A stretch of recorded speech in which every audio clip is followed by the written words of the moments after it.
Hello दोस्तों, आप देख रहे हैं डी कोड इंडियन। आपने ध्यान दिया होगा कि पिछले कुछ दिनों में लगातार हर चीज़ के दाम बढ़ रहे हैं, चाहे वो गैस सिलेंडर के दाम हो, चाहे वो पेट्रोल के दाम हो, चाहे वो खाने वाला तेल का दाम हो। पिछले एक साल में हमने देखा कि खाने वाला तेल का दाम लगातार बढ़ा है। अगर मैं आपको डेटा बताऊं पूरे एक साल का, मई 28 2020 से लेकर के मई 28 2021 तक का डेटा है ये कि किस हिसाब से तेल बढ़े हैं। अब जब हम खाने वाला तेल का बात करते हैं तो बहुत सारे प्रकार के हम तेल खाते हैं। कोई सरसों का तेल खाता है, कोई सोया ऑयल खाता है, कोई सनफ्लावर ऑयल खाता है, कोई पाम ऑयल का इस्तेमाल करता है यानी कि जिसे वेजिटेबल ऑयल भी कहते हैं उसका इस्तेमाल करता है, कोई ग्राउंड नट ऑयल का इस्तेमाल करता है।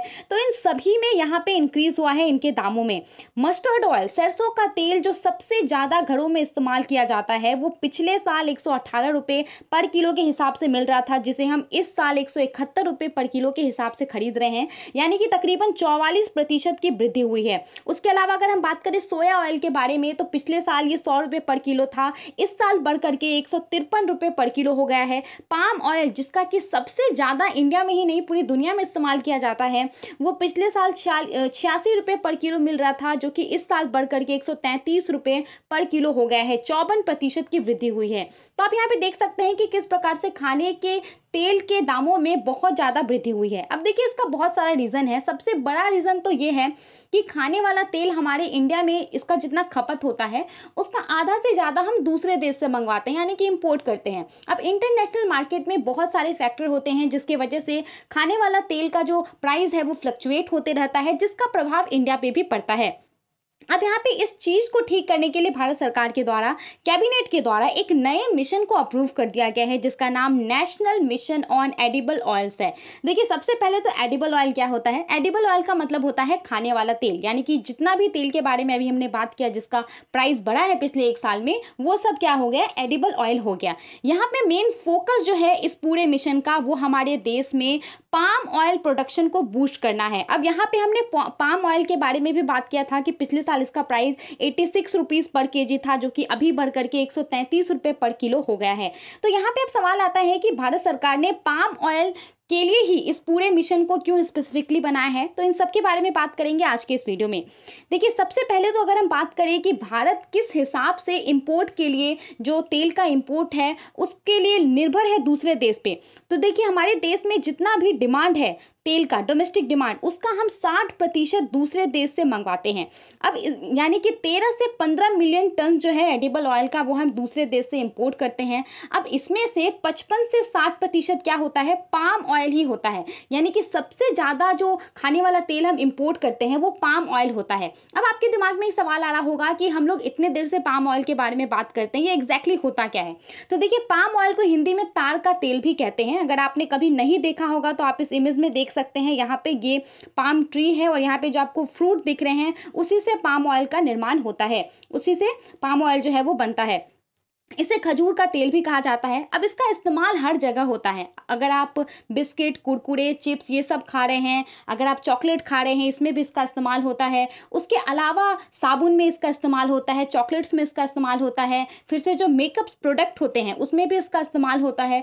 तो यहाँ पे इसका जो डिमांड है वो काफ़ी ज़्यादा है, ना कि सिर्फ भारत में बल्कि पूरी दुनिया में इसका डिमांड काफ़ी ज़्यादा है। अब भारत में देखिए हम लोग 13-15 मिलियन टन मंगवाते हैं खाने वाला तेल का, जिसमें कि 60% क्या होता है? पाम ऑयल अकेले ही होता है। ठीक है, अब ये जो डिमांड है पूरा खाने वाला तेल का वो लगातार बढ़ रहा है और कहा जा रहा है कि 2030 तक ये 13-15 मिलियन टन से बढ़ करके 20 मिलियन हो जाएगा। अब इसका रीजन क्या है? पहले तो लोग इतना तेल नहीं खाते थे, अब इसका रीजन क्या है कि लगातार तेल का जो डिमांड है वो बढ़ रहा है। तो देखिए बहुत सारे रीजन है, दो जो प्रमुख रीजन है। सबसे पहला रीजन तो ये है कि लोगों की इनकम बढ़ रही है, लोगों का जो डिस्पोजेबल इनकम है, यानी कि ऐसा आय जिसमें टैक्स वगैरह काट के भी उस पर्टिकुलर व्यक्ति के पास इतना पैसा आ जाता है कि वो अपने ज़रूरत को पूरा कर सके, जो बाहरी ज़रूरत होती है वो लोगों का बढ़ रहा है। और उसके अलावा लोगों का फूड हैबिट भी बढ़ रहा है, यानी कि पहले क्या होता था, गांव सब में लोग ज़्यादा तेल का इस्तेमाल नहीं करते थे और करते भी थे तो जो सरसों तेल वगैरह होता है उसका ज़्यादा इस्तेमाल करते थे।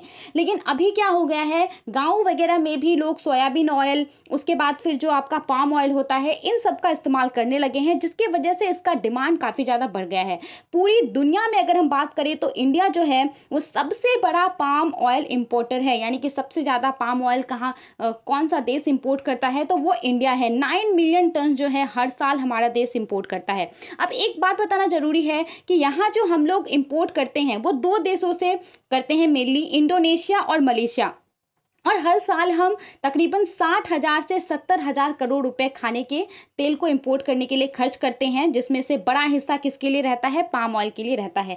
तो इन सब चीज़ों को यहाँ पे देखते हुए सरकार ने ये जो पूरा मिशन है, national mission on edible oil, इसको पाम ऑयल के लिए स्पेसिफिकली बना दिया है। ठीक है, अब इस मिशन का देखिए मेन ऑब्जेक्टिव के बारे में अगर हम बात करें तो इस मिशन का मेन ऑब्जेक्टिव यही है कि हम आत्मनिर्भर बने। ऑब्जेक्टिव से पहले अगर हम बात करें इस पूरे मिशन का नाम क्या है, तो यहाँ पे इसका नाम है national mission on edible oil palm, जिसे आप शॉर्ट में NMEOOP के नाम से जान सकते हैं। 18 अगस्त को कैबिनेट के द्वारा इसको मंजूरी दी गई। इस मिशन के तहत भारत सरकार आने वाले 5 साल में 11,040 करोड़ रुपए खर्च करने वाली है भारत में पाम कल्टीवेशन को प्रमोट करने के लिए, यानी कि जो तार की खेती है उसको प्रमोट करने के लिए। अब देखिए, अगर पाम कल्टीवेशन को प्रमोट किया जाएगा तो ऑटोमेटिकली क्या होगा, हम ज़्यादा मात्रा में पाम ऑयल को प्रोड्यूस करेंगे और जिससे हमारा जो निर्भरता है दूसरे देश पे वो कम हो जाएगा। देखिए, हमारे पास पोटेंशियल है, हमारे पास वो वेदर अवेलेबल है कि हम पाम कल्टीवेशन कर सकते हैं, लेकिन उसके बावजूद भी हम बहुत ही कम जमीन पे अभी पाम कल्टीवेशन कर रहे हैं।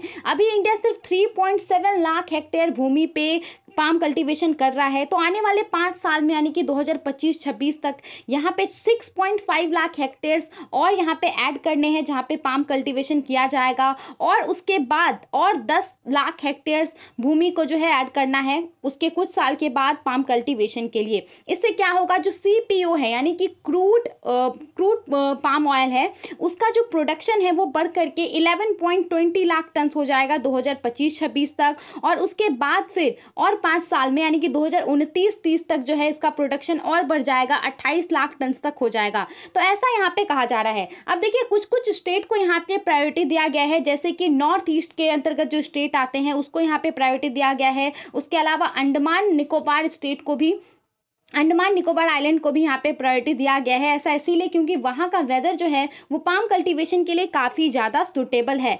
ठीक है, अब देखिए, पाम कल्टीवेशन को ही सरकार यहाँ पे बहुत ज़्यादा क्यों इस पे फोकस कर रही है कंपेयरिंग टू दूसरे जो ऑयल सीड क्रॉप है, तो ऐसा इसीलिए क्योंकि पर हेक्टेयर अगर हम बात करें तो जो पाम प्रोड्यूस होता है वो 10 से 40 गुना ज़्यादा होता है दूसरे ऑयल सीड क्रॉप के मुकाबले, और इसीलिए भारत सरकार यहाँ पे इस पे ज़्यादा फोकस कर रही है। अब एक सवाल आपके दिमाग में ये आया होगा कि ये जो आपका पूरा पाम कल्टीवेशन है उसमें तो काफ़ी ज़्यादा टाइम लगता होगा। ठीक है, 3-4 साल तो पेड़ बड़े होने में ही लग जाते होंगे, उसके बाद फिर फल आते होंगे इसमें।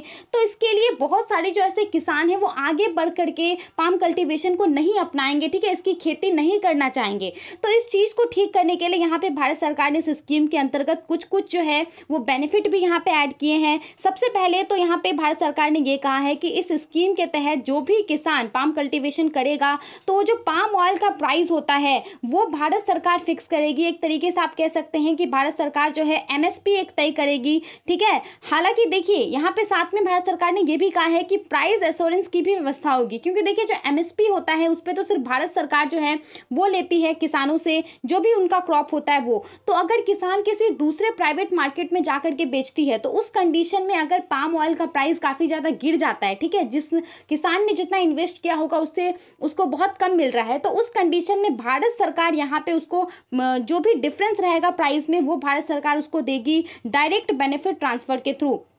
उसके अलावा इंफ्रास्ट्रक्चर को मजबूत करने के लिए हमारे देश में भारत सरकार ने कहा है कि अगर कोई भी पाम ऑयल प्रोडक्शन के लिए इंडस्ट्री यहाँ पे सेटअप करता है तो उसे 5 करोड़ रुपए दिए जाएंगे इंसेंटिव के तौर पे, हेल्प के तौर पे आप कह सकते हैं।